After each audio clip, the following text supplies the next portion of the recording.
Calcutta high court ने अपने एक अहम फैसले में ये कहा है कि अगर कोई भी बच्चा अपने माँ बाप की देखभाल नहीं करना चाहता तो उसे ऐसा करने के लिए मजबूर नहीं किया जा सकता। आज हम बात कर रहे हैं case Sampa Dev versus state of Paschim Bangal case की, और इस केस की सुनवाई जस्टिस संपा देवदत्त पॉल की बेंच कर रहे थे।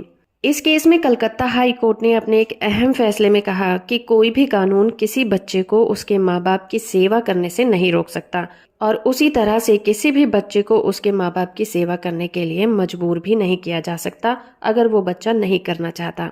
जस्टिस संपा दत्त पॉल की बेंच ने एक रिव्यू पिटीशन पर विचार किया, और ये मामला था आईपीसी के सेक्शन 341, 323 और सेक्शन 506 का, जिसकी कार्रवाई को रद्द करने की मांग की गई थी। ये मामला सुब्रत कुमार देव नाम के एक व्यक्ति ने दर्ज कराया था। उसने अपनी शिकायत में ये कहा था कि उसकी वाइफ और उसका बेटा पिछले 6 साल से उसके मायके में रहते हैं। जब उसने अपने बेटे के कांटेक्ट में रहना चाहा तो उसकी पत्नी ने उसे घर से निकाल दिया, और पत्नी उससे मारपीट पर भी उतारू हो गई।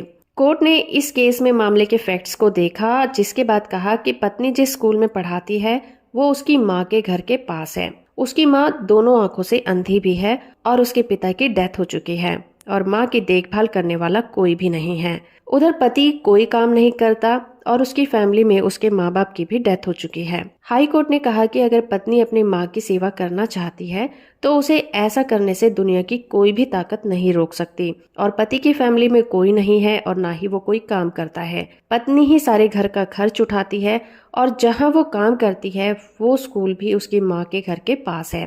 तो माँ बाप की देखभाल करना बच्चे का कर्तव्य होता है, और बच्चे को ऐसा ना करने के लिए मजबूर नहीं किया जा सकता। इसीलिए हाई कोर्ट ने पत्नी पर लगे हुए सभी आरोपों को रद्द कर दिया और पति की इस अपील को खारिज कर दिया। वीडियो इन्फॉर्मेटिव है तो आप इसे लाइक, शेयर और चैनल को सब्सक्राइब करना बिल्कुल मत भूलिएगा।